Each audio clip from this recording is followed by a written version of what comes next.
டேய் ஊருக்குள்ள 1000 பேர் லைட் அடிக்கிற அண்ணன் வெறும் குச்சி அடிச்சு பத்த வச்சாரு பாத்தியா? எப்படி அண்ணா? ஏண்டா அண்ணா காலை சாம்பல் சுட்டுருங்க.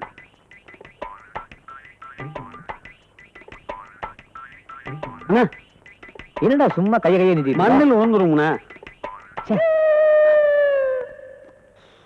ஒரு பீடி கூட நிம்மதியா குடிக்க முடியலையா? அண்ணா சரி டேய் வாங்கடா கம்மா பார்க்க போலாம். இவன் தொந்தரவு தாங்க முடியலப்பா. ரொம்ப வாசிக்கிறான் ஏப்பு. அண்ணன் பீடி குடிக்கிறிய கேவலமா இல்ல? டேய் நானே ஒரு பாக்கெட்ல இருந்து திருடி எடுத்து குடிக்கிறேன். அது போதும்னு அவர் எடுத்து வீசிட்டாரு. இது போதும் நான் எடுத்து இருக்கேன். உனக்கு என்னடா? எச்சி பீடி குடிக்கிறிய அசிங்கம் இல்ல? மேல சட்டை போட்டுக்கியா? இல்ல. டேய் பாதி அம்மனமா தெரிஞ்சிட்டு இருக்கேன். உனக்கு நான் அசிங்கமா போயிட்டேனா? ஒவ்வொரு அசிங்கத்துக்கு பின்னாடி ஒரு லட்சியம் இருக்கும்டா. உங்க லட்சியம் என்னப்பு? சாயங்காலத்துக்குள்ள உன்னை கொலை பண்ணிட்டு நான் ஜெயிலுக்கு போகணும். போடா ஜாஸ்தி பேசுறேன் நாயே. மெயின் கையை விட அல்ல கையை ஜாஸ்தி பேசுறீங்க.